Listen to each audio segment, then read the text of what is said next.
Makanya bacalah kitab Ibnu Battutah, Ibnu Battutah. Ibnu Battutah Maroko, bukan Maroko Polonya Amerika. Dia setiap kali mampir kemana pun dia ziarah. Ada dalilnya, zurul kubur, ziarahilah kubur. Bukan karena kita ingin ngambil energi, koneksi-koneksi batin, itu bullshit. Saya tidak percaya dengan koneksi energi. Apa energi? Jadi dia pindah ke sini. Jangan begitu, bid'ah, itu khurafat. Islam itu agama yang rasional, jangan percaya dengan khurafat-khurafat begitu. Ya. Terus gimana? Nabi mengatakan, zurul kubur, ziarahi orang yang sudah mati. Apa energinya? Energinya bukan kita nyedot-nyedot dari dia. Fa innaha tudzakirul maut. Jika engkau kenal yang di dalam kubur, semakin kenal yang diziarahi, semakin menyentuh di kolbu. Itu sebabnya kalau kita ziarah ke orang itu, kenal orang tua, anak yang duluan meninggal, saudara yang duluan meninggal, guru yang duluan meninggal, kita langsung nangis. Ya, cukup ini pertanyaan terakhir tentang ini ya. Kalau karena Nabi yang menyatakan ziarahi kubur, dan Nabi tidak mengatakan kamu kenal ziarah beliau, mulai dari yang sahih tapi tidak sahihnya. Orang haji itu artinya al-qasd. Alhamdulillah khalaqal hayata wal mauta liyabluwana ayyuna ahsanu amala. Nashidukum bi an la ilaha illallah wa anna Muhammadan abduhu wa rasuluh. Allahumma salli wa sallim wa barik ala sayyidina wa ala alihi wa ashabihi ajma'in. Wa ala ya. Sudah dicari terjemahannya? Dari saya. Lebih murah dari paket internet. Ya, itu gak adil ya. Coba terjemah. Bagus-bagus terjemahannya. Biar ada apa yang kita kaji di sini. Nanti akan berbeda. Oh, ini loh bedanya ngaji otodidak dengan ngaji langsung sama guru. Efeknya beda. Tapi perlu ya. Visunya menghijab. Saja. Baik, mari kita mulai kajian pagi ini dengan baca suratul Fatihah.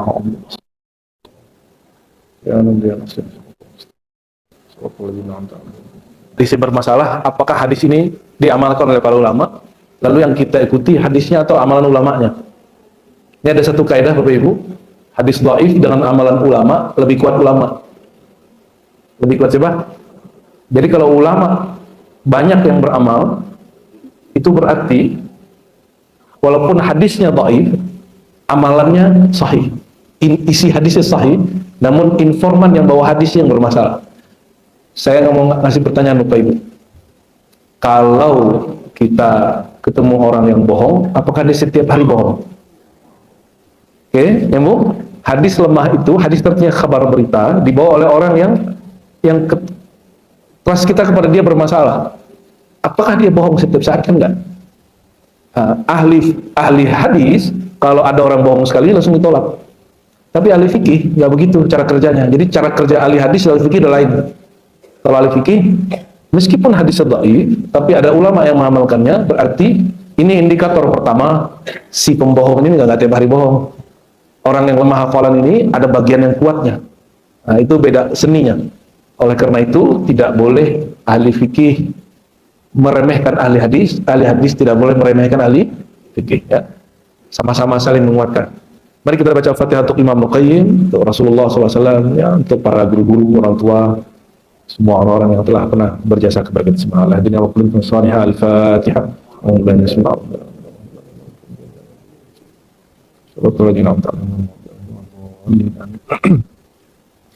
وبسنادنا المتصل إلى الإمام ابن القيم قال faslun. Fasal dalam bahasa Arab berarti pemisah dengan tema sebelumnya. Ya, itu disebut fasal. Tapi dalam bahasa Indonesia hari ini pasal itu bagian dari tema undang-undang atau peraturan yang berbeda dengan undang-undang pada nomor sebelumnya. Pasal 1, pasal 2. Tapi itu bukti bahwa bahasa Arab sangat berpengaruh ke dalam bahasa kita Indonesia ya. Faslun pasal wa yadullu ala hadza aidan ya. Dan yang menunjukkan kebenaran hal ini, apa kebenaran hal ini? Di sini kita sedikit mereview yang beberapa bulan yang lalu. Tapi saya sudah mulai buka kajian kitab ini di mana-mana. Minggu lalu kita berkunjung ke wilayah satu kampung jauh sekali di Cianjur. Dari sini barangkali 6 sampai 7 jam. Namanya Burujul. Ya, ada pesantren, saya kira nggak ada kampung lagi di situ. Ternyata ada pesantren, pesantrennya besar. Ya, rata-rata yang hadir itu mampu baca kitab. Tidak ada orang di kampung di Cianjur sana, kampung santri. Ya, di Jakarta begini kan nggak semua bisa baca kitab. Ini mereka rata-rata bisa baca kitab. Kita nggak boleh meremehkan juga orang kampung ya. Pantesan orang-orang Sunda Cianjur sana itu ya merantau ke Jakarta, sebodoh-bodohnya agama, ya makan takrib beres lah gitu. Kitab fikih syafi'inya bagus. Sebodoh-bodohnya biasanya begitu. Apalagi yang pinternya. Nah, yang saya buka di sana kitab Ar-Ruh juga, karena itu haul dari pendiri pesantren. Pembukaannya waktu itu saya tanya kepada ajengannya, anak dari pendiri pesantren. Ajengan, antum ini pernahkah jumpa mimpi ayahanda setelah meninggal? Ya. Dia langsung cepat menjawab, sering, bukan lagi pernah. Jawabannya apa? Sering, gitu. Pertama mimpimu apa, terakhir apa, dicerita dua-duanya. Lalu saya sampaikan, oke, kalau begitu kita buka kitab Ar-Ruh, kita bedah hal yang berkaitan dengan mimpimu. Salah satu bedahannya tentang bahwa kalau kita masuk ke kubur, apakah orang di kubur mengerti? Dan jawabannya, orang yang sudah mati, yang mati cuma jasadnya, rohnya tahu. Bahkan jangankan Rasulullah SAW, seseorang, ma'amar ahadunnya, tidaklah seseorang muslim melewati satu kubur, yusallim ala akhihi ya'rifu fid dunya. Dia baca salam ke saudara yang situ meninggal, yang dia kenal waktu di dunia, kecuali radallahu ruhahu. Allah hadirkan ruhnya, fa yurda alaihi salam. Lalu membalas salamnya. Bayangkan, jika itu orang muslim biasa, kira-kira Rasulullah lebih pantas nggak menjawab? Ya, lebih pantas untuk menjawab. Bedanya apa? Kalau Rasulullah SAW, beliau tidak menyebutkan kuburannya. Langsung saja. Tiadalah seseorang mamin ahadid. Tiadalah seseorang baca salam, salawat kepadaku. Tidak mesti di kuburnya. Tidak mesti ke Madinah. Di mana saja. Illa radallahu alaihi ruhi. Allah hadirkan rohku. Ya, fa yarudda alaihi salam. Fa arudda alaihi salam. Waalaikumsalam salam. Itu perbedaannya antara Nabi Sayyidul Alamin dengan orang biasa. Kalau orang biasa mesti di kuburnya. Tapi kalau Rasulullah dimanapun orang baca salam, beliau jawab. Apakah ini khurafat? Nah, ini ajaran Rasulullah. Hadisnya Sahih Muslim. Kalau itu khurafat, buanglah kitab Sahih Muslim itu ya.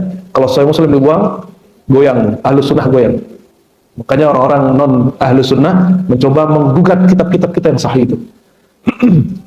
Oke, kita lanjut. Apa kata beliau ya? Wa yadullu ala hadha ma jara alaihi amalun nas qadiman wa ila al-an min talqinil mayyit fi qabrihi. Imam Ibnu Qayyim tinggalnya bukan di Jakarta, bukan di Mekah, bukan di Mesir, dia orang Damaskus. Damaskus itu di mana Bapak Ibu? Suriah.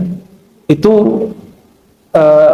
mereka punya kota-kota banyak. Suriah itu ada Damaskus. Damaskus dibangun oleh Raja Romawi Timur, Kaisar Romawi Timur, namanya Damsyik atau Damaskus.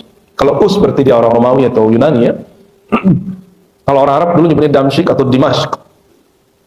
Di Malaysia itu ada Syekh Abdul Rashid, dia disebut Damsyik. Dia seorang mursyid Tariqah Al-Muhammadiyah Idrisiyah, Linggi, dari Linggi, daerah Negeri Sembilan. Sering ke beberapa tempat, Brunei, ya, Singapura. Dia menyebut Damaskus itu Damsyik. Dan bukan muhaddisan. Ini Syekh ahli hadis.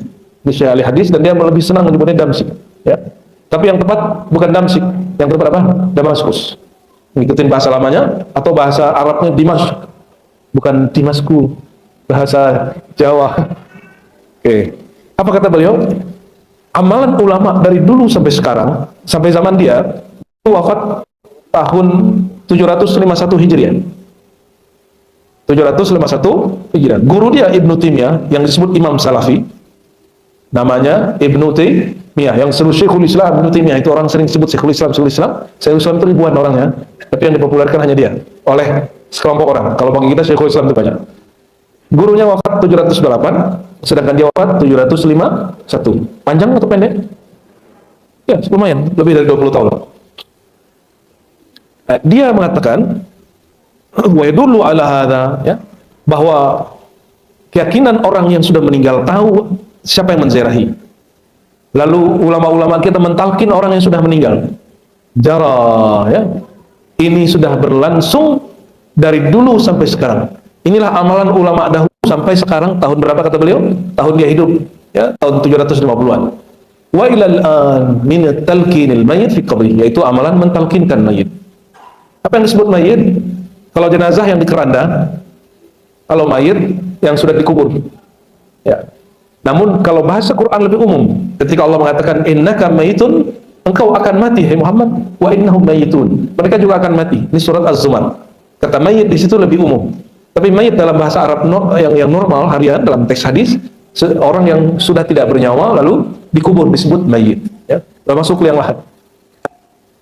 Apa arti talqin? Ada tahu arti talqin? Saya sering sebut talqin. Apa arti talqin? Ya, kita ulang-ulang lagi nih ya.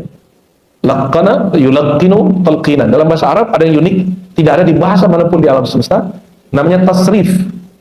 Tasrif itu perubahan kata.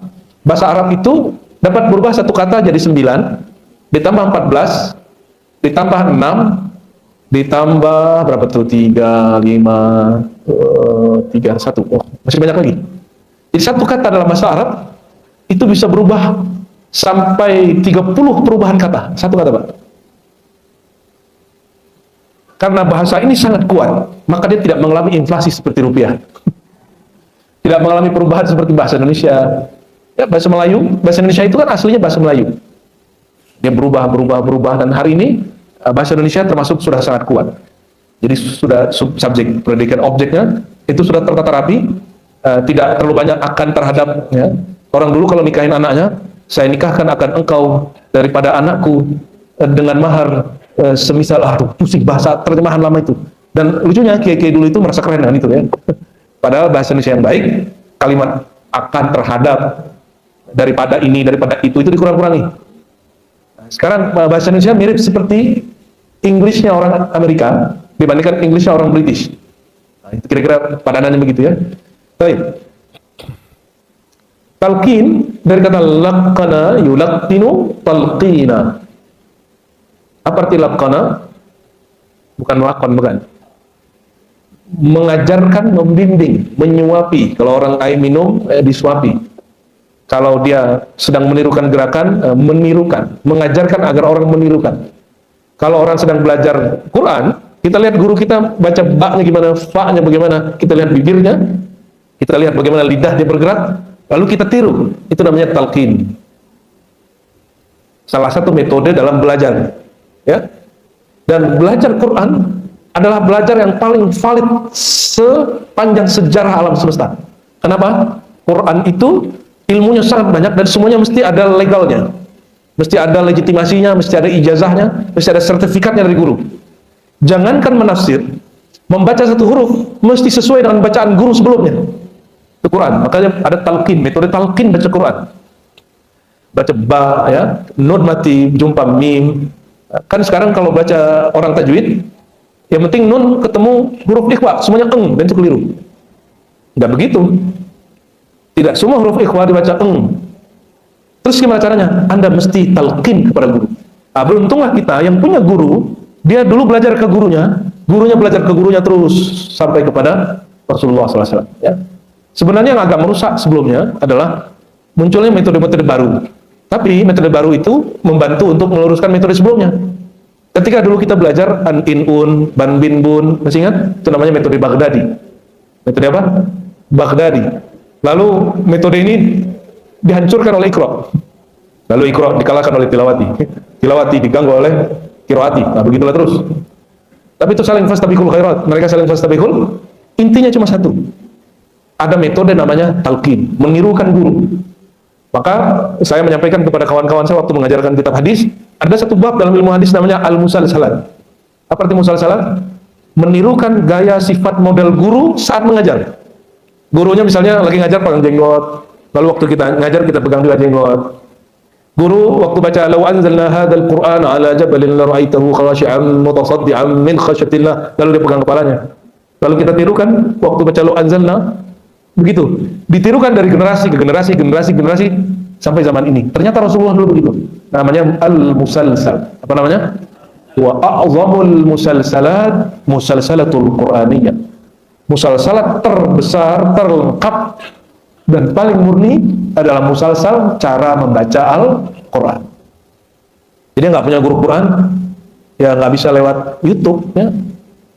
Saya ngaji online, nggak cukup. Anda harus jumpa. Ya, Oh, saya pertemuan pertama terakhir jumpa. Oke, yang penting jumpa sama gurunya walaupun sekali dua kali. Ya, selebihnya online boleh. Tapi alhamdulillah kita sudah meninggalkan masa Zoom ya. Ya, sekarang sisa di kampus. Jadi ngaji lewat Zoom itu kurang sahih kalau dalam ilmu Quran. Kenapa? Karena boleh jadi sinyalnya tidak lengkap, tidak bagus. Jadi geraknya nggak bagus. Kadang dia suaranya sampai duluan daripada. Nah, itu sebabnya at-talqin la budda bil liqa. Talqin itu semestinya jumpa, tidak elok lewat online. Maka saya menentang kalau ada mursyid syekh tariqah mentalqin secara online. Menentang di sini bukan menentang ngajak berantem, menentang metode itu, bahwa itu tidak pernah diajarkan oleh masyayikh. Ya. Tapi menentang ini bukan haram ya, ini cuma anjuran. Hanya sebatas anjuran. Walaula annahu yasma' dzalika wa yantafi' bihi lam yakun fihi fa'idah wa kana 'abatha. Seandainya talqin mayit mengajar orang yang mati tidak bermanfaat, tidak didengar olehnya, lam yakun fihi fa'idah. Tentu tak ada faedahnya. Maksudnya ulama yang alim, ulama yang ahli fikih, ulama yang ilmunya bermanfaat itu untuk apa mereka melakukan itu? Coba lihat, Islam itu baru datang atau udah lama datang di Indonesia? Ya. Dari generasi ke generasi, kalau ada orang meninggal, setelah dikubur, ada yang duduk sejenak di situ, mentalkin, ada. Tiba-tiba muncul anak-anak baru kemarin sore baru ngaji 4 tahun di Saudi, ya, di Yaman, atau di mana? Di Mesir, terus bilang itu bid'ah. Ya kita ketawa senyum. Berarti dia nggak baca kitab ini dengan baik, atau dia meremehkan kitab ini dan mengatakan kitab ini tidak sesuai dengan manhaj kita. Emang kitab itu harus sesuai dengan manhaj ente? Atau ente harus menyesuaikan manhaj dengan kitab? Yang benar yang mana? Ilmu terdahulu menyesuaikan kita atau kita menyesuaikan ilmu terdahulu? Bid'ah itu dimulai bukan ketika seseorang membuat hal yang baru-baru, tapi ketika dia memaksakan ilmu ala dia. Makanya di Quran dikatakan dalam bab tafsir hadis Tirmizi, man qala fil Quran bi ra'yi atau man fassala al-Quran bi ra'yi. Siapa yang mentafsirkan Quran dengan akal-akalan dia, maka fali terbawa, maka adu minan nar, dia pasti tersesat dan tempatnya di neraka. Maksudnya apa itu? Kita jangan mengakal-akali gitu. Mengakal-akali itu dua, nambah-nambahin, ngurang-ngurangin sama. Nah hari ini aktivitas kebanyakan orang yang sok mensuci-sucikan Islam. Islam nggak boleh disucikan, orang Islam yang perlu disucikan. Ya. Sebelum mensucikan orang Islam, sucikan dulu hati ente. Ya. Jangan sok-sokan kita. Siapa tahu amalan kita belum semuanya berdalil, belum semuanya ikut ulama. Waqad su'ila anhu al-Imam Ahmad rahmatullah alaih. Imam Ahmad bin Hanbal yang wafat 241 Hijriah. Perhatikan, Imam Ahmad bin Hanbal namanya nama itu dipakai. Tahu ya? Tapi nama Hanbali itu nama imam keempat dalam mazhab yang empat. Dia murid terbaik Imam Syafi'i. Mengatakan apa? Waqad su'ila anhu, kata Imam Ibnu Qayyim, Imam Ahmad ditanya mengenai membaca di kuburan, mentalkin di kuburan. Apa jawabannya? Fastahsanahu, dia mengatakan oke. Kita sudah bahas itu pada itu panjang sekali riwayatnya. Kita singgung dikit lah ya, mungkin Bapak Ibu lupa. Apa kata Imam Ibnu Qayyim? Wa kana al-Imam Ahmad yunkiru dzalika awalan. Ahmad di awal-awal tidak suka jadi kubur apalagi talqin. Haitsu lam yablugh, karena dia belum mendapat dalilnya. Belum amal ulama lakukan itu. Tsumma raja'an dzalik. Lalu ketika ada ulama menegur dia dan mengatakan, wahai Ahmad, wahai Abu Abdillah, ada loh dalilnya, ada ulama terdahulu yang mengamalkannya. Dia langsung merujuk. Dia tidak mengatakan itu bukan manhajku. Dia perbaiki manhajnya. Nah inilah yang disebut manhaj salafus saleh yang sebenarnya. Jadi kita kemudian bertanya kepada orang yang mengaku saya salaf. Kamu ikut salaf siapa sih? Imam salaf kamu siapa? Ini imam salaf kita Ahmad bin Hanbal. Ketika paham dia, manhaj dia tidak sesuai dengan amalan ulama terdahulu, dia koreksi manhajnya. Jangan nggak ngotot, oh nggak sesuai dengan pandangan kita, nggak sesuai dengan mazhab kita, nggak begitu. Karena Imam Ahmad berguru ke Imam Syafi'i. Imam Syafi'i mengatakan satu kalimat penting, idza sahhal hadis wa huwa madhhabi. Jika riwayatnya hadisnya sahih, itu mazhabku, itu pendirianku, itu yang aku ikuti.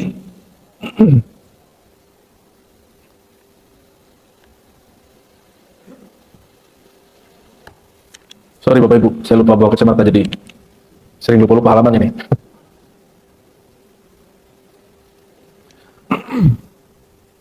Wa wahtujja alaihi bil amal, ya. Dan ini dijadikan hujjah beramal. Kita lihat. Wa yurwa fihi haditsun dhaif. Nah, perhatikan. Imam Salafi tidak mempersoalkan mengamalkan hadis dhaif. Perhatikan di sini. Tidak seperti klaim Salafi hari ini. Ini saya bukan lagi bentur-benturin. Karena hari ini ustadznya sering ngomong, kamu Syafi'i, mazhabmu Syafi'i, tapi kok beda dengan Syafi'i? Kita balikin. Ini bukan untuk berantem, ini untuk jadi bahan pikiran. Ya, bagi mereka sebagian besar hadis dhaif harus ditolak. Kita cek dulu Imam Ibnu Taimiyah begitukah atau Ibnu Qayyim begitukah? Ataukah engkau mengikuti hawa nafsu, bukan mengikuti manhaj imam? Ya. Diriwayatkan pada bab talqin mayyit di kubur hadisun dhaif, satu hadis yang dhaif. Dia langsung disclaimer, hadis ini dhaif loh, rawahu Tabarani. Hadis ini hadis dhaif, kebetulan yang meriwayatkan Imam Tabarani dalam kitab Al-Mu'jam. Imam Tabarani ini punya 3 kitab mu'jam besar, mu'jam menengah, mu'jam kecil. Alhamdulillah saya punya yang pertama dan yang terakhir. Mu'jam besar sama yang terakhir ini kita punya. Yang tengahnya belum dapat, Bapak Ibu. Apa kata beliau? Diriwayatkan dari hadis Abu Umamah, qala Rasulullah sallallahu alaihi wasallam. Idza mata ahadukum, kalau seseorang kamu meninggal, fasawaitum alaihi turab, lalu kamu menimbunnya dengan tanah, falyakum, udah selesai tertimbun, udah rata dengan tanah, disebut sawaitum. Falyakum ahadukum ala, lalu berdirilah di bagian kepalanya. Itu kuburan, biasanya kita miringin ke jenazahnya, kita miringkan ke kiblat. Nah, Bapak Ibu membelakangi kiblat. Kita duduk dan kepala dia, bagian kepala menghadap wajah dia, bukan di ubun-ubun dia, Bapak Ibu, ya, bukan di belakang dia juga, kecuali orang ramai. Caranya gimana? Kita ziarah, usahakan di bagian leher kalau dia laki-laki, ya, perempuan di bagian perut. Nah, tapi hadis ini umum, di bagian kepala. Summa yaqul, lalu panggil, ya fulan bin fulana. Nah, wahai fulan bin fulana. Ini saya mengkritisi beberapa ahli ruqyah yang tidak bisa membedakan hikmah Islamiyah dengan hikmah khurafat. Apakah salah satu praktisi ruqyah, ciri-ciri ruqyah tidak syar'i, ya, mendoakan seseorang dengan membaca namanya dan nama ibunya, tidak nama bapaknya, ya. Walaupun ini hadis dhaif, tapi ini dipakai dan diamalkan ulama. Coba perhatikan, apa perintah Nabi? Panggillah wahai fulan bin fulana, bukan fulan bin fulan. Nah, inilah bisikan syaitan kepada guru-guru yang mengajar sesuatu yang gaib padahal dia tidak menyaksikan, cuma was-was dia. Oh, kalau orang hikmah-hikmah, orang baca-baca ilmu-ilmu ini, kalau manggil tuh nama orang dan nama ibunya. Nggak begitu. Dikhawatirkan kalau bapak yang kita kenal itu bukan bapaknya, sebetulnya dia punya bapak sebelumnya. Ya kan, banyak yang begitu kan? Tapi orang, ya, disebutkan oleh Nabi, anak itu ya ibnu firasi, pasti anak ibunya. Tapi kalau bapak bisa jadi ibunya sudah ganti suami, ya orang mengira dia anak fulan. Fa innahu yasma' wa la yujib. Ini kabar gembiranya. Sesungguhnya yang di dalam kubur itu mendengar, tapi dia tidak boleh menjawab. Kalau dia jawab, ya sudah tahu jawabannya. Bapak Ibu kabur semua. Hanya daun pisang kering bergerak, kita kira itu genderuwo. Ya, daun apa namanya itu? Orang Indonesia ini punya cerita khurafat tentang apa bunga yang biasa ditanam itu? Kamboja. Apa salah bunga Kamboja? Diidentikan dengan kuburan. Ya itulah khurafat kalian ya. Saya nggak percaya itu sama sekali. Maka kita tanamin depan rumah kita. Kalau di kampung saya tanamin aja. Karena di kampung saya tidak ada orang meninggal itu tanam Kamboja. Itu tradisi orang Jawa. Emang jin kita beda ya?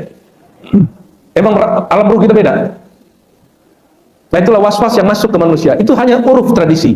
Tidak ada hubungannya Kamboja dengan, ya, pohon Kamboja tidak ada hubungannya dengan jin kah, genderuwo kah, kuntilanak, itu nggak ada. Mau jadi bohongin, mau jadi bodohin.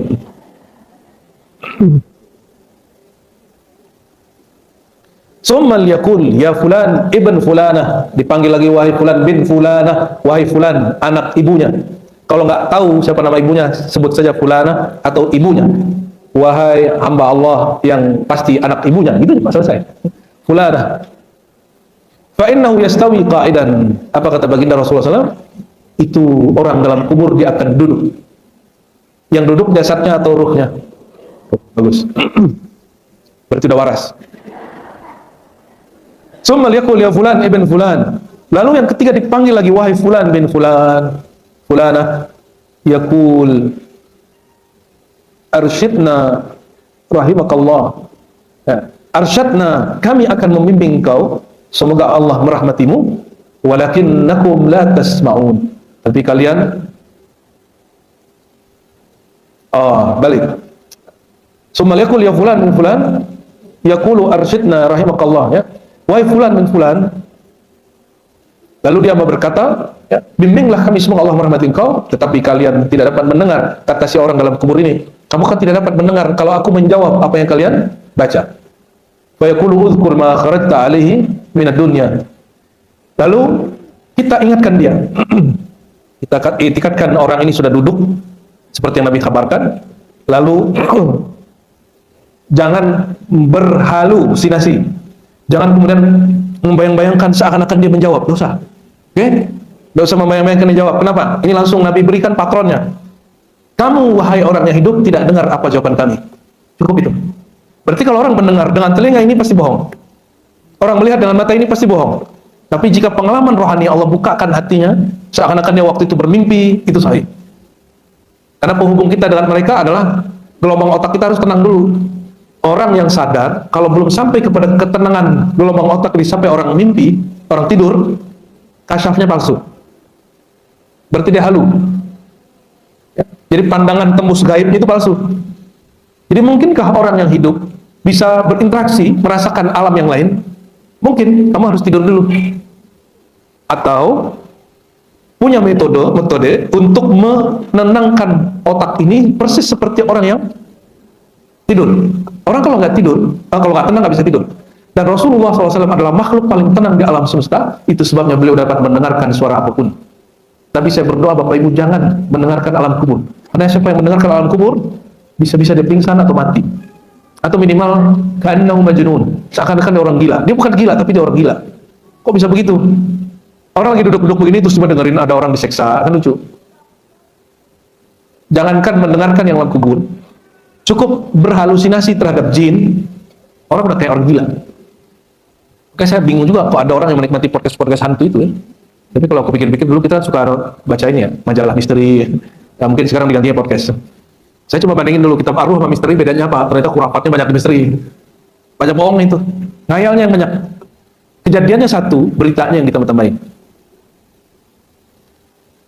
Fayaqulu, ya, lalu orang yang mentalkin ini mengatakan uzkur ma kharajta bihi minad dunya syahadatu an la ilaha illallah Muhammadur Rasulullah. Wahai fulan bin fulana, ingatlah persaksian yang engkau baca saat engkau berpisah dengan badanmu, saat engkau berpisah dari dunia. La ilaha illallah Muhammadur Rasulullah.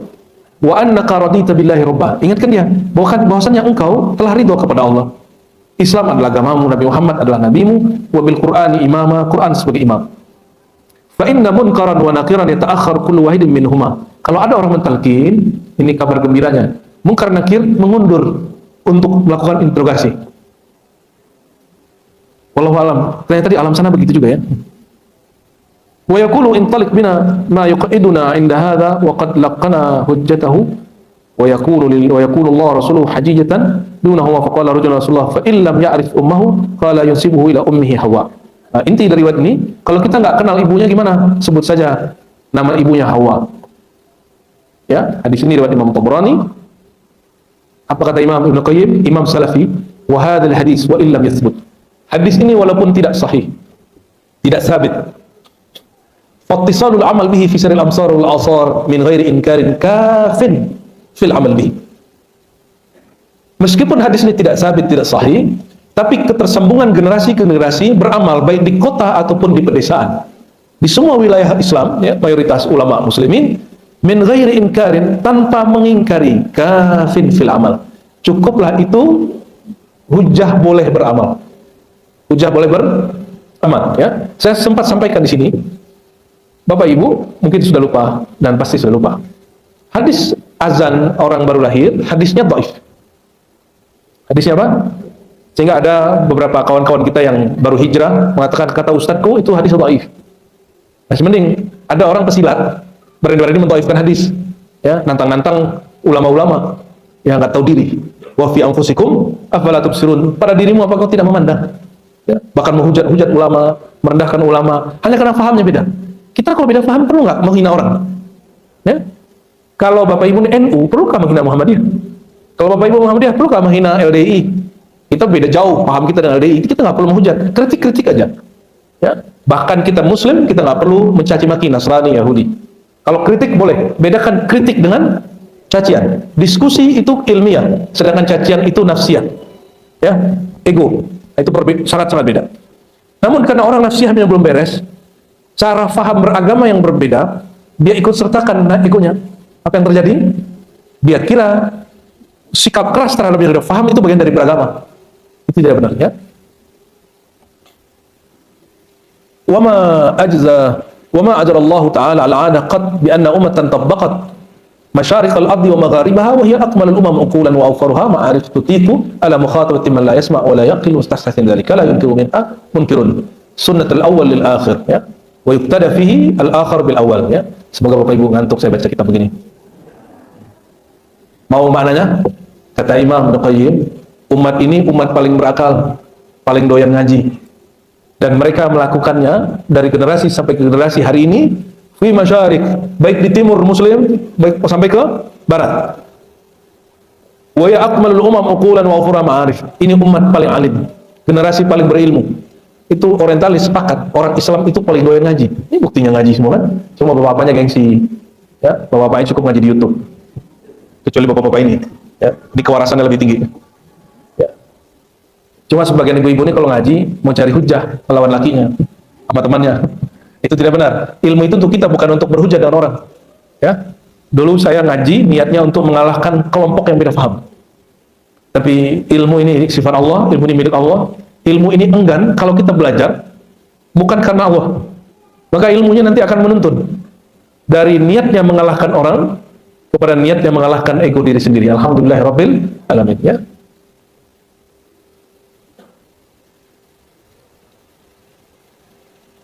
Dan umat dari masa ke masa meyakini bahwa orang mentalkin tidak mungkin mentalkin kepada yang tidak mendengar, tidak berakal. Baik, maka ini dalil orang yang meninggal hanya jasadnya yang mati, dia masih dapat mendengar, dia dapat berpikir. Tapi kalau dia baca Yasin dia nggak dapat pahala, Pak. Yang dapat pahala orang yang baca.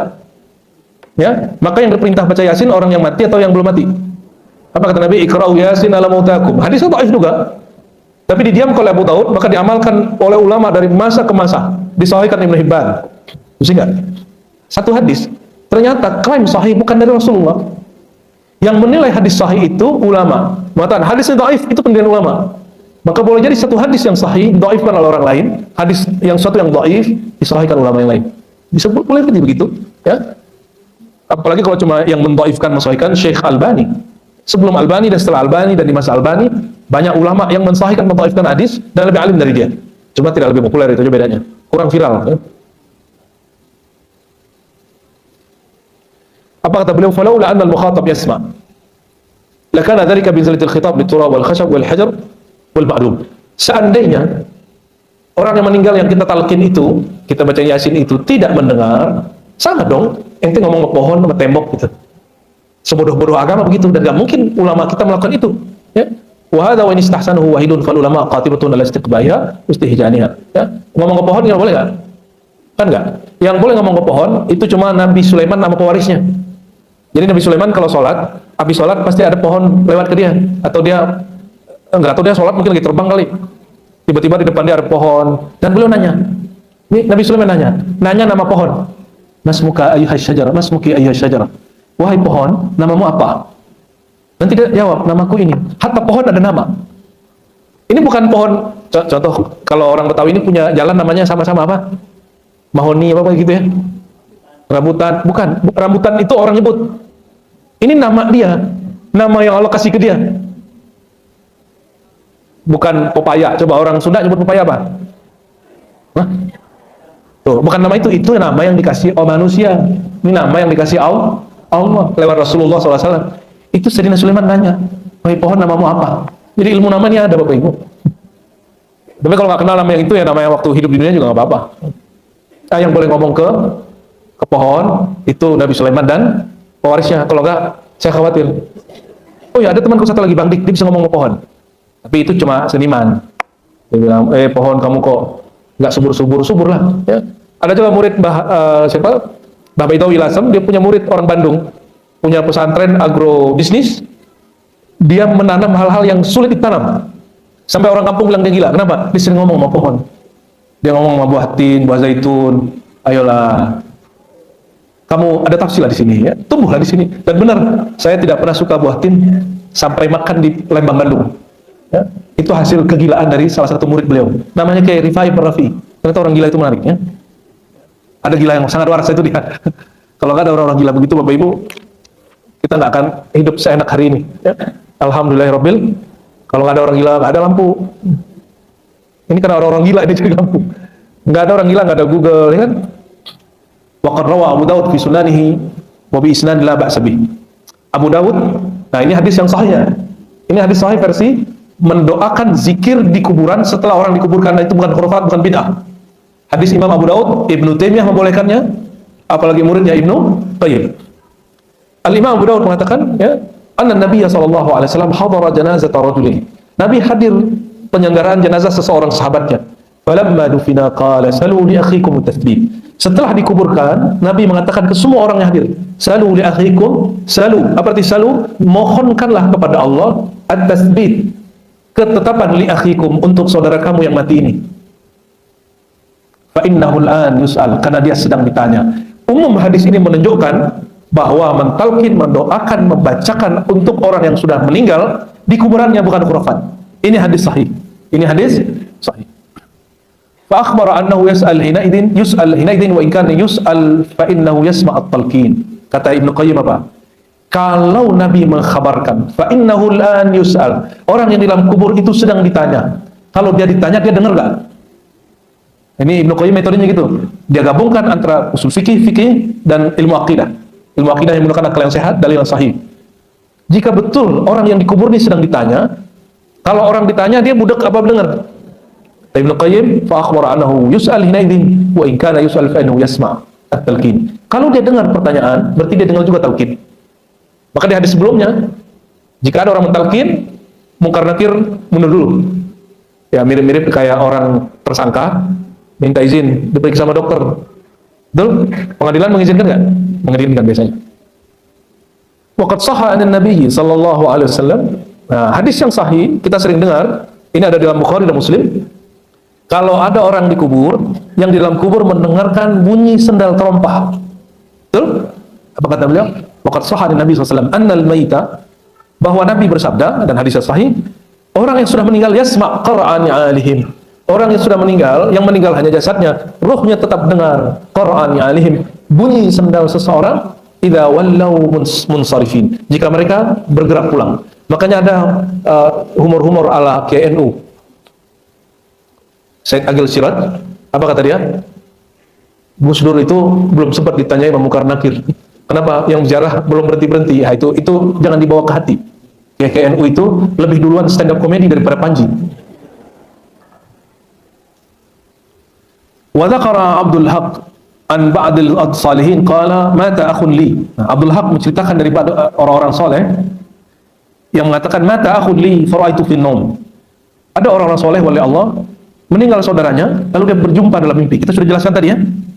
Karena Bapak Ibu tidak, akalnya ini jadi hijab untuk bisa interaksi dengan alam lain. Kenapa? Karena gelombang otaknya yang kemudian menjadi wadah akal itu menghalangi pandangan basirah. Itulah yang membuat kita tidak bisa membaca alam yang sana. Bahkan yang di sana itu ada di sini. Baca kolbu aja nggak bisa. Gimana mau baca kubur? Mau jalan mintas ya? Orang dalam kubur itu yang hidup rohnya atau jasadnya? Kalau engkau sanggup berdialog dengan rohmu, engkau pasti disanggupkan Allah biar dialog dengan roh orang yang sudah meninggal. Itulah yang dialami Rasulullah SAW dan sebagian besar para aulia. Dan itu bagian dari karamah.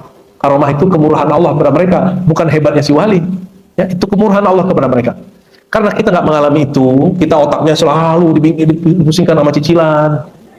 Ya, dipusingkan oleh masalah interaksi suami istri, anak, kawan, tetangga, pekerjaan. Ini seling terhijab. Makanya Allah kasih pintu lain namanya mimpi. Lewat apa? Lewat mimpi. Jadi dia jumpa saudaranya dalam mimpi, lalu berkata, "Ya akhi, ma kana halikun hina wada'ta fi qabri." Apakah engkau enggak hancur ya ketika engkau masuk kubur? Gitu pertanyaannya. Qala atani atin bi shihabin min nar falaula an da'iyan da'ali la halaktu. Betul, aku ini hampir disiksa dengan api yang Allah terbangkan, ya, ingin menyambarku di dalam kubur. Falaula da'in da'a, tapi ada orang berdoa di kubur, lalu doa itu menyelamatkanku. Saya mau tanya semua, kalau kita doa di kubur, kita minta ke kubur atau ke Allah? Adakah Bapak Ibu yang doa di kubur minta ke kuburan? Ya sudah, berarti nggak ada yang syirik toh. Berarti yang dikhawatirkan oleh kawan-kawan saya Muhammadiyah, kawan-kawan saya Salafi, ada nggak? Jadi kalau ada orang mengatakan nggak boleh minta-minta di kuburan, yang nggak boleh itu minta-minta ke kuburan. Minta di kuburan boleh nggak? Saya lagi aus di kuburan terus ngomong, bro, minta air dong, boleh nggak? Nggak boleh. Ya, yang nggak boleh itu minta ke kuburan. Bahasa Indonesia Anda kurang baik dan benar. Jadi yang salah gimana? Minta ke kuburan. Yang boleh minta di kuburan dan nggak di kuburan sama aja. Boleh nggak nelfon di kuburan? Boleh nggak menelpon ke kubur? Paham ya? Boleh nggak menelpon di dalam kubur? Dasar gila gitu. Ya, dasar stres. Ya, tapi Sayyidina Muhammad SAW karena dimensi rohaninya kuat. Apa kata beliau? Aku melihat di kubur Nabi Musa, aku lihat dia sedang sholat di dalam. Nabi Muhammad tidurnya, sadarnya, marahnya, bahagianya, hatinya tetap tenang, gelombang otaknya tidak pernah terganggu dan rusak. Ya, oleh karena itu Rasulullah SAW melihat alam gaib dengan nyata itu sama. Karena apa? Allah yang memperlihatkannya dengan cara seperti itu. Maka beliau mengatakan, aku waktu kata beliau Mi'raj mendengarkan suara goresan al-qalam, dan goresan itu sudah berhenti dan kering. Di takdir kita sudah berhenti semua sudah. Jadi tinggal menjalaninya. Namun kita diberikan kesadaran ini, di sini untuk berpikir di situ. Jangan jadi fatalis serba takdir, mesti ada usahanya. Wa qala Syabib ibn Syaibah, ini bagian-bagian terakhir, masih banyak sebenarnya. Syabib bin Syaibah mengatakan, "Awsatni ummi inda mautiha." Ibuku mewasiatkanku waktu dia sakaratul maut. Faqalat ya bunayya, wahai ananda, idza dafantani faqum. Jika kamu menguburku, maka hendaklah kamu berdiri atau duduk di kuburanku. Wa qul ya umma Syabib, ya. Wahai umma Syabib, wahai bunda Syabib, quli la ilaha illallah. Bacalah la ilaha illallah. Ini paling enak kalau orang tua ngomong ke anaknya. Ma, gitu aja kan. Sebut nama maknya, bacalah la ilaha illallah, langsung aja nih. Falamma dafantuha qumtu 'inda qabriha. Tatkala dia meninggal, ibunya diselenggarakan ditanam di kubur. Faqultu ya umma Syabib, wahai ibunda ummu Syabib, quli la ilaha illallah. Bacalah la ilaha. Tapi anaknya Syabib tidak dengar jawaban ibunya. Fansaraftu, lalu aku pergi. Falamma kana minal lail ra'aituha minan naum. Malam hari aku tertidur, aku jumpa beliau. Faqalat ya bunay, kittu an ahlik. Aku hampir saja binasa karena disiksa. Laula an tudariqani la ilaha illallah. Seandainya aku tidak diselamatkan dengan talqin la ilaha illallah. Faqad hafizta wasiyati ya bunay. Engkau telah menjaga wasiatku. Untuk apa? Ibnu Qayyim menukil riwayat-riwayat, bukan mimpinya sendiri. Untuk meyakinkan orang yang mendengar bahwa mimpi itu walaupun pengalaman rohani dapat jadi bukti empirik ilmiah jika banyak yang melaporkannya. Ya, saya ngobrol dengan teman-teman psikiater, bagaimana cara kamu meneliti ketenangan jiwa seseorang? Dia katakan kami kerjasama dengan dokter. Caranya gimana? Indikator orang tenang, dia punya tekanan darah stabil. Padang di Sumatera Barat, di Payakumbuh, ya, 10 hari.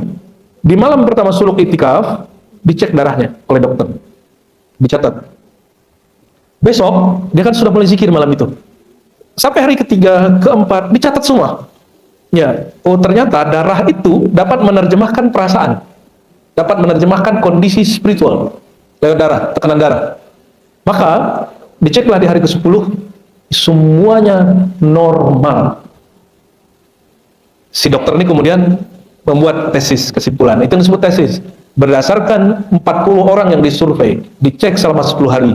Dia dikasih satu zikir Zikirnya la ilaha illallah kah, nyebut nama Allah, Allah kah, Rahman Rahim kah, atau apapun itu, atau sholawat, dikasih zikir ini sekian kali, ketenangannya sekian hari.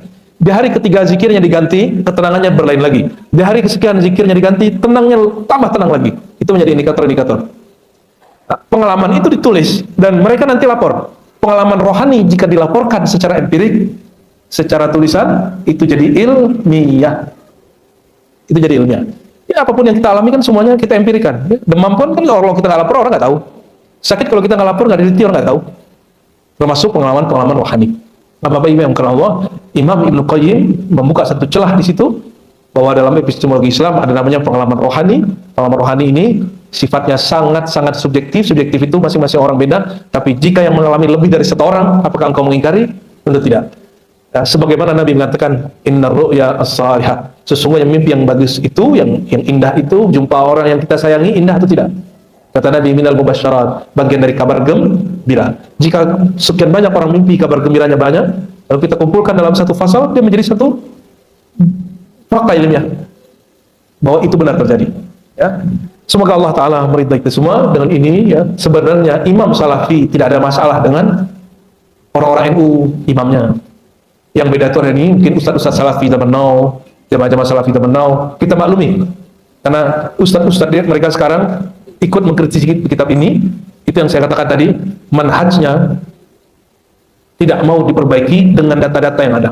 Nah, kalau kita tidak mencari pembenaran, karena selain kitab ini ada karya Imam Suyuti, ada karya Imam Ibn Abdul Bar, ada karya macam-macam imam yang lebih lengkap dari kitab Ar-Ruh. Tapi kenapa kitab Ar-Ruh ini menjadi pegangan? Karena Ibnu Qayyim salah satu orang yang punya otoritas tinggi membahas tentang ahwal kubur, ya, berdasarkan kajian empiris ahli hadis. Ya, semoga Allah Ta'ala berkahi hadirnya kita pada pagi ini. Ada tanya jawab? Ya, silakan. Alhamdulillah atas pemahamannya mengenai fakir dan lainnya. Mungkin di antara yang silakan.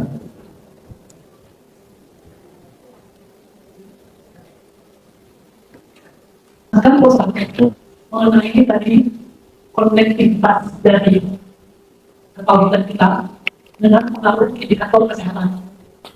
Nah, pertanyaan saya, dan saya yakin karena Ustaz bicara, ya, kenapa tidak bisa dibedakan indikator yang terkait dengan kebutuhan medis kedokteran dan dengan yang seperti Pak Ustaz sebutkan, prinsipnya, yang termasuk insya Allah bisa menjadi satu yang integris dan menjadi satu. Oke. Boleh sebelah kita? Nah, ya, silakan. Satu lagi, mengenai tadi kita di sana, konteksnya, kalau lah kita kan sering untuk apa kekejar jauh-jauh, utamakan jarak orang tua daripada dan seterusnya yang sekarang terjadi. Nah, kalau mereka yang di alam kerjasama dan serta, apa kita perlu jauh-jauh atau kita ada sebenarnya kalau sifat sebetulnya terima kasih. Ya. Salam. Ibu berpikirnya sangat mudah sekali, walaupun sudah di atas 50 ya. 72. Oke. Yang pertama tadi aku lupa deh. Oke. Bukannya nggak ada, sudah ada, tapi kurang ekspos. Sudah ada semua. Ini lebih duluan dari kedokteran, Bu. Emang ini nggak ilmiah? Emang ilmiah itu dari barat aja? Emang orang Islam nggak punya manhaj ilmiah? Ada, kita punya manhaj ilmiah. Ya, Imam Ghazali adalah penggagas metodologi ilmiah dan epistemologi ilmiah. Kita pakai istilah-istilah rumit dari kepala hitam kotak. Kata Ghazali, ada sesuatu diperoleh hanya dengan panca indera. Namanya empiris, hissi. Ya, ini yang kata si orang YouTuber itu, yang ilmiah yang empirik doang. Itu namanya jahil. Ente nggak kenal ilmiah itu sudah ada sebelum kamu. Ya, sebelum Barat itu ada. Barat itu masih dark age, masih zaman ya, fi zulmat, masih zaman kegelapan. Islam sudah menemukan hal-hal yang keren, orang-orang Islam. Tapi itu ya nostalgia. Kita nggak akan merasa keren dengan nostalgia itu. Ya, kita harus kan kemajuan kita sendiri. Kita nggak akan berbangga dengan handphone buatan orang Cina sama Samsung kan, orang Korea. Betul, kita berbangga bahwa lensa yang nemuin Ibnu Haytham. Betul, tapi kita nggak usah mengakuisisi ini. Ibnu Haytham memang orang Indonesia kan, bukan? Dia hanya beda sama syahadat aja sama kita. Tapi dia bukan orang Indonesia. Kenapa orang Indonesia merasa bangga kalau ada orang Islam Arab menemukan satu? Mereka bukan orang Indonesia, bukan orang Melayu, bukan orang Jawa. Kita salah bangga, salah euforia. Temukan kemajuanmu sendiri. Itu, ya. Maka Cina sekarang nggak bisa ngejar teknologi bensin, ya, diesel. Mereka lari ke apa? Listrik, dan sekarang menghapus, bikin geger Jepang, Korea, semua geger semua. Kita kemudian nggak usah kejar juga kemajuan mereka itu. Kita ada kemajuan yang lain, ya. Jadi bukan nggak ada, ada namanya akliyah. Sesuatu yang rasional, ya, jika kemudian terbentuk kaidah-kaidah dari rasionalitas itu, dia juga disebut ilmiah. Ya. Lalu ada namanya eksperimen. Ya, yang tadi namanya eksperimen. Yang saya cerita orang dicek darahnya, ya, sebelum zikir, setelah zikir. Itu eksperimen. Ada juga dengan obat. 60 orang diuji selama 6 bulan, dikasih makanan yang berbeda, obat yang berbeda. Nanti dilaporkan perkembangannya. Itu eksperimen. Kata Imam Ghazali, kalau fisikmu dapat dieksperimenkan, diuji coba, perasaanmu dapat diuji coba nggak? Sebenarnya yang disebut manusia itu tubuhmu yang zahir ini atau perasaanmu itu, ya, rasa yang ada di kita ini, yang merasa bahagia, merasa senang, yang sekarang hadir ini jasadnya atau ruhnya yang hadir sebenarnya? Kalau ruhnya nggak hadir, mana jasadnya ikut? Oleh karena itu, jangan terjebak oleh metodologi epistemologi yang kedangkal itu. Yang manusia sebenarnya yang tahu itu dan yang merasa. Jadi kalau ada dokter bilang nggak ada itu, ya itu urusan ente, karena ilmu ente empirik. Saya bukan dokter, saya dokter. Yang saya tulis apa yang diyakini orang. Saya nggak nulis apa yang terjadi di darah orang, saya nggak nulis itu. Maka S1 kita nulis kritik ulama terhadap akidah Ibnu Arabi. S2 teologi ulama di Nusantara, ulama sufi, teologi yang suatu yang diyakini. Ilmiah, ada bukunya. Ketika orang menulis lebih dari 40 ulama nulis, isinya sama, asalnya dari Nusantara.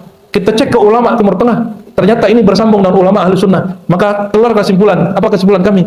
Ulama tasawuf di Nusantara, tunggu dulu, semua ulama di Nusantara semuanya sufi, dari abad ke-17 sampai 19 bahkan 20. Terus semua sufinya mereka berakidah ahlu sunnah. Ahlu sunnah yang mana? Ahlu sunnah Imam Asy'ari. Ciri-cirinya apa? Mereka mengajarkan sifat 20 dan mereka membolehkan takwil tapi memilih kemudian taslim, menyerahkan makna kepada Allah. Jadi ketika isi pikirannya udah ditulis, kita kumpulkan datanya, itu ilmiah dia. Jadi ilmiah itu nggak hanya versi UI, UGM, kita di UIN juga punya ilmiah. Di kampus-kampus pesantren-pesantren juga ada ilmiah. Jadi saya berharap kawan-kawan yang bergerak di dunia keilmuan Islam jangan merasa jadi dunia ilmiah kedua. Anda ini juga ilmiah. Oke? Cukup ya? Terus koneksi, kan bisa koneksi di mana-mana. Ya udah, Bu, nggak usah ziarah. Ya. Tapi buktiin dulu kalau Ibu bisa koneksi. Dengar nggak jawabannya? Ya? Nggak begitu caranya kita mengapresiasi orang dahulu. Ya? Bacalah kitab Ibnu Battutah, Ibnu Battutah. Ibnu Battutah Marco Polo, Maroko, bukan Maroko Polonya Amerika. Dia setiap kali mampir kemanapun dia ziarah. Ada dalilnya, zurul kubur, ziarahilah kubur. Bukan karena kita ingin ngambil energi, koneksi-koneksi batin, itu bullshit. Saya tidak percaya dengan koneksi energi. Apa energi? Energi dia pindah ke sini. Jangan begitu, bid'ah, itu khurafat. Islam itu agama yang rasional, jangan percaya dengan khurafat-khurafat begitu. Ya. Terus gimana? Nabi mengatakan, zurul kubur, ziarahi orang yang sudah mati. Apa energinya? Energinya bukan kita nyedot-nyedot dari dia. Fa innaha tudzakirul maut. Jika engkau kenal yang di dalam kubur, semakin kenal yang diziarahi, semakin menyentuh di kolbu. Itu sebabnya kalau kita ziarah ke orang itu, kenal orang tua, anak yang duluan meninggal, saudara yang duluan meninggal, guru yang duluan meninggal, kita langsung nangis. Ya.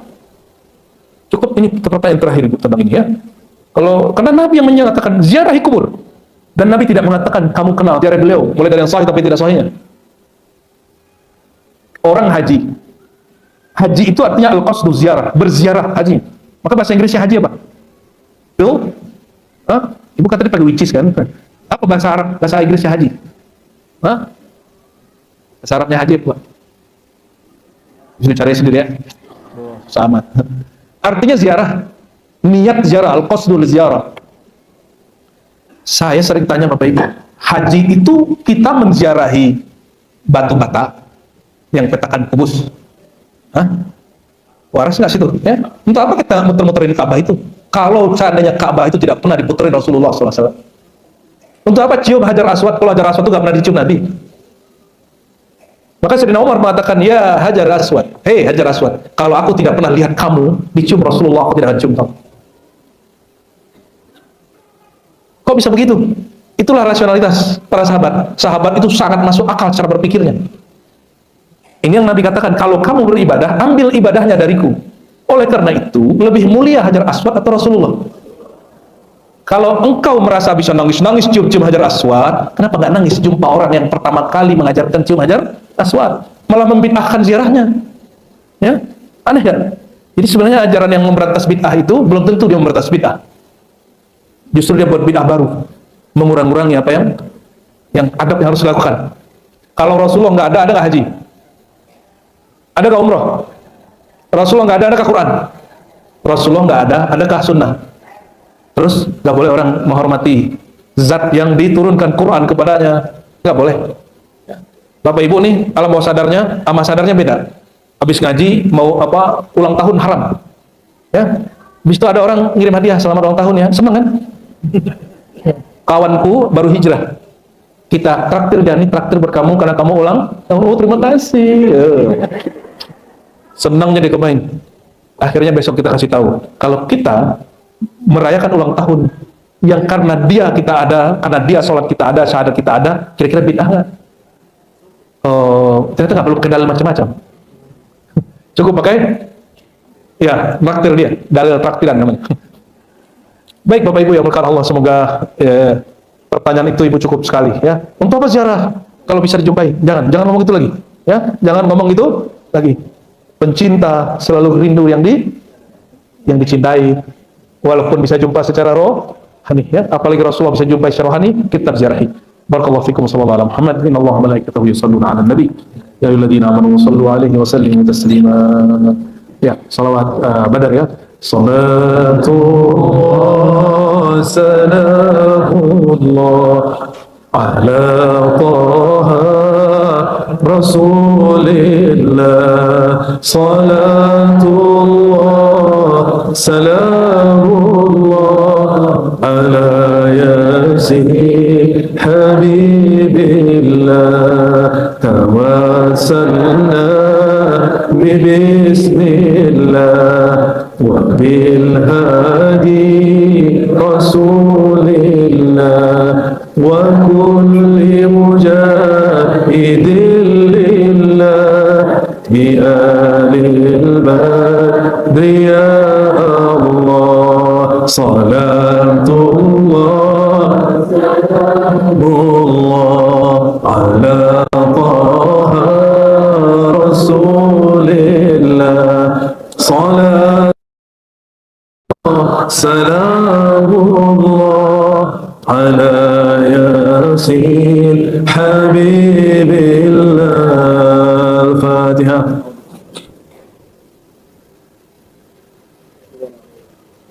Allahumma rahman rahim karim ya munazil al-Quran ya man yab'athu sayyidina Muhammad salli wa sallim wa barik alaihi wa ala alihi. Ya Allah yang menurunkan Al-Quran dada Sayyidina Muhammad, yang menjadikan akhlak Sayyidina Muhammad adalah nurul Quran. Ya Rabb, salli wa sallim wa barik alaih. Mohon sampaikan salam rindu cinta kami kepada beliau. Allahumma ya Allah ya Ahad ya Wahid, salli ala Sayyidina Ahmad, salli ala Sayyidina Muhammad. Allahumma ya Allah, balligh salamana wa tahiyyatana ila ruhi, min ruhina ila ruhi, min qulubina ila qalbihi, min jasadina ila jasadihi. Allahumma amditna bimadadihi. Ya Allah, mohon berkah ilmu-ilmu yang Engkau izinkan dibuka melalui majelis ini, dengan Fatihah dan salawat yang Engkau izinkan mengalir di lisan yang hina ini. Ya Allah, berkah salawat dan bacaan dan ilmu-ilmu itu, ya Allah, mohon alirkan keberkahan dari kolbu baginda Rasulullah ke dalam kolbu kami.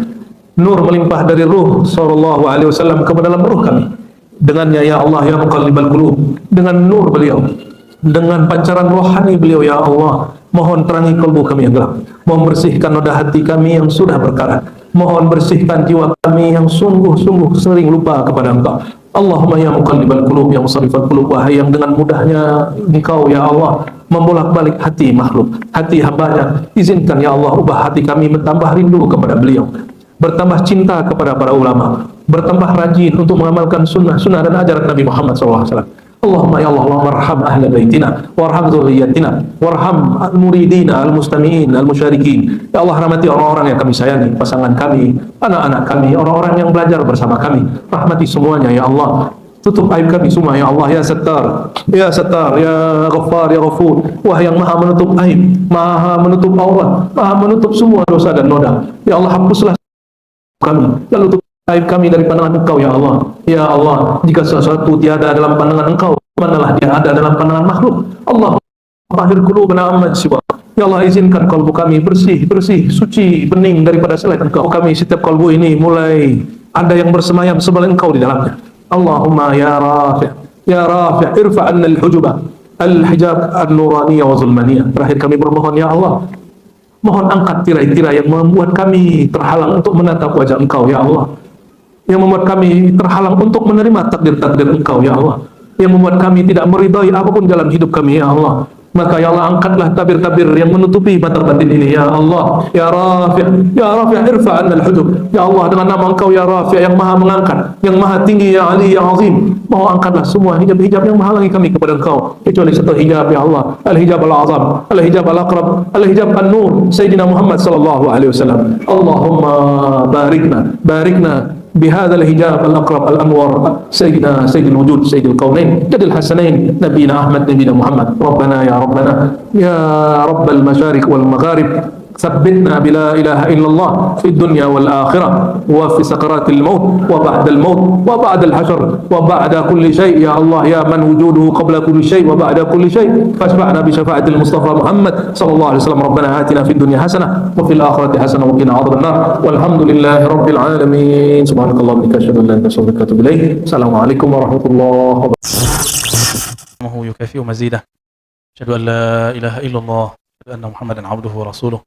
Allahumma salli ala sayyidina Muhammad wa ala alihi wa ashabihi wa li baitihi wa dhurriyyatihi ajma'in.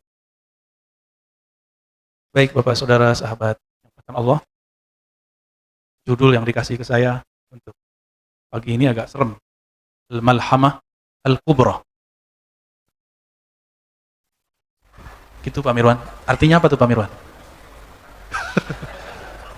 Al-Malhamah Al-Kubra itu berarti perang dunia terbesar. Serem gak tuh? Tapi nanti kita akan membawakannya dengan cara yang tidak serem ya. Tinggal baca-baca hadisnya doang Pak. Sebelumnya mari kita mulai kajian ini dengan baca surah Al-Fatihah. Semoga Allah membuka hati kalbu kita semua, memahami hadis-hadis Nabi dengan kalbu, bukan dengan ro'yu, bukan hanya sekedar dengan pikiran dan logika. Al-Haziniyah Al-Fatihah. A'udzubillahi Bismillahirrahmanirrahim. Ya kenapa ya mesin.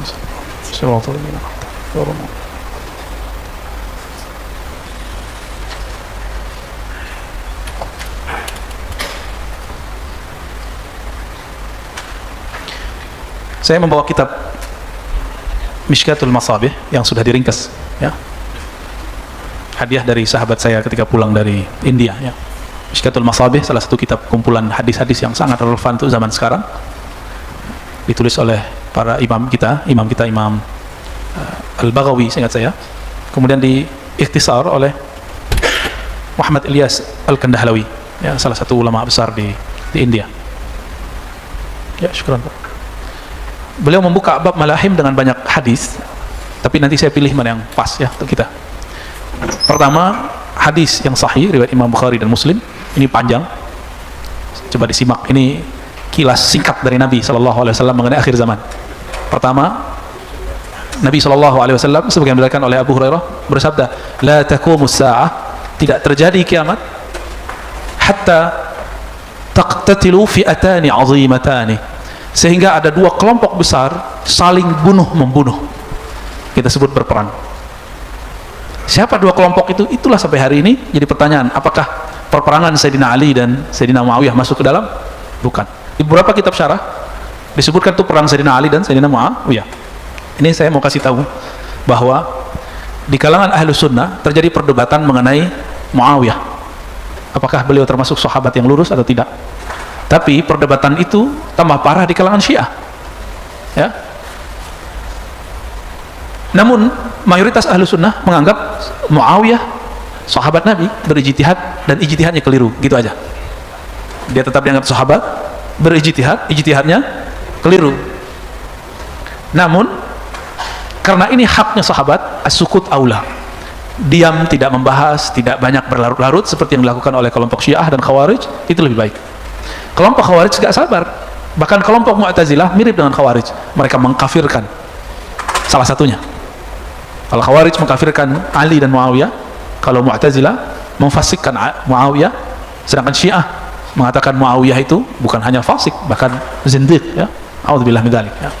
Mazhab su'udzon ya, kepada sahabat. takunu bainahuma maktalah azimah da'wahuma wahidah. Akan terjadi antara dua kelompok itu perperangan yang sangat besar sekali, tetapi kepentingan mereka sama, da'wahuma wahidah, kepentingannya sama. Wa hatta yub'atsa dajjaluna kadzabun, bahkan nanti akan muncul dajjal-dajjal, pembohong-pembohong besar. Dajjal bahasa Arab itu mubalaghah dari fa'al, kazzab. Kazib orang bohong sekali dua kali. Kalau kadzab bohongnya berkali-kali. Surganya neraka, nerakanya surga. Dia bawa simbol-simbol keislaman padahal itu kezindikan. Hati-hati, ini mulai muncul Pak. Mulai muncul beberapa kelompok-kelompok yang membawa simbol-simbol keislaman, tapi ternyata di belakangnya ada perpecahan yang luar biasa, ada kehancuran Islam di belakangnya, ada penghinaan terhadap Islam di belakangnya tanpa mereka sadari. Maka jangan termakan dengan simbol, ya. Qaribun min 30, si Kazzab dan Dajjal ini muncul 30, qarib, kira-kira, bisa jadi lebih, bisa kurang. Kulluhum yaz'am annahu Rasulullah, semuanya mengaku bahwa dia adalah Rasul Allah. Rasul di sini berarti bisa Nabi, bisa berarti Mahdi. Sekarang udah banyak belum yang mengaku Imam Mahdi? Banyak. Yang datang ke saya aja udah 5 lebih Pak, ya. Cuma kena jidat lebar hidung mancung ngakul Mahdi, ya. Simpel sekali jadi Al-Mahdi. Ini akibat ngaji akhir zaman berdasarkan riwayat yang dicocok-cocokkan, bukan berdasarkan susunan dari Nabi Sallallahu Alaihi Wasallam. Karena ngaji akhir zamannya menjelaskan cuma potongan-potongan hadis. Al-Mahdi itu jidatnya lebar, hidungnya mancung sedikit bengkok. Emang cukup begitu? Namanya Muhammad bin Abdullah. Emang Nabi ngomong begitu? Enggak. Nabi nggak pernah ngomong namanya Muhammad bin Abdullah, nggak ada. Lafaznya namanya berkesesuaian dengan namaku. Yuwati'u. Yuwati' beda dengan ka. Berkesesuaian dengan nama, dan saya sudah jelaskan kepada kita semua apa makna isim nama. Bahwa nama berarti keilmuan yang tinggi, dan yang kedua tanda-tanda. Tanda-tandanya sama, keilmuannya sama. Itu arti dari isim. Jadi bukan Muhammad bin Abdullah. Kalau Muhammad bin Abdullah sudah banyak belum muncul para zuriat Rasulullah namanya Muhammad bin Abdullah? Banyak. Kalau nggak Muhammad, Ahmad. Nama Rasulullah ada berapa? Yang antum tahu? 8, dikit amat. Nama Rasulullah itu ada 313 yang ditulis oleh Imam Al-Jazuli, ditambahi oleh para sahabat Ba'alawi jadi 318 kali ya. Cuma yang dalam kitab-kitab sirah dikumpulkan oleh Imam Al-Jazuli menjadi 313. Nah, pilih salah satu namanya tuh. Salah satunya di situ Sahibul Izar, yang suka pakai sarung. Bukan pakai gamis kayak saya Pak, pakai sarung. Maka hari-harian kalau ta'lim saya suka pakai sarung karena mengikuti Rasulullah sallallahu alaihi wasallam, ya, mengikuti baginda Nabi Muhammad sallallahu alaihi wasallam. Wa hatta yuqbadul ilm, sehingga terjadi pencabutan ilmu dengan matinya para ulama. Udah banyak belum ulama mati? Selama pandemi udah berapa banyak kiai wafat? Udah hampir 1000 apa lebih? Kalau hitungan saya lebih, ya, lebih Pak. Indonesia aja, mau NU, Muhammadiyah, ya, mau dari golongan mana itu sudah 1000-an. Jika masing-masing baca kitab, kemampuan bacanya luar biasa, anggaplah masing-masing, nggak usah tinggi-tinggi, masing-masing menguasai 10 kitab. Kalau 1000 udah berapa orang tuh Pak? Udah banyak masalah kita nanti yang tidak terjawab. Tapi tidak usah khawatir, Allah tidaklah mengambil satu ilmu, mengambil seorang wali kecuali menyediakan wali penggantinya. Itu kabar gembiranya. Kabar gembiranya, siapa penggantinya itu masalahnya. Belum tentu kita ketemu, ya. Wa yaksur zalazil, banyak gempa. Nah, ini udah dekat-dekat kiamat nih. Tapi sebelum terjadi pembayatan Imam Al-Mahdi yang besar di Mekah sana, ini terjadi gempa besar nanti. Besarnya saya nggak tahu Pak berapa. Cuma kalau dari syarah masyaikh kita, kalau biasa antum dengar paling tinggi berapa? Kira-kira 2,5 kali lipatnya lah. Hancur Pak yang di Mekah itu. Itu bangunan-bangunan yang ada di sekitar Masjidil Haram hancur nanti itu. Itu bayangannya kan sudah nutupin Masjidil Haram Pak. Benar nggak? Walaupun atasnya bulan sabit Allah gitu ya, tetap aja Rasulullah nggak menginginkan itu. Belum nanti kalau kita tanya itu duitnya dari mana tuh? Bunga doang kali ya? Bunga tabungan mereka. Loh di mana mereka nabung? Nah, itu kan masalah. Nabungnya sama bank-bank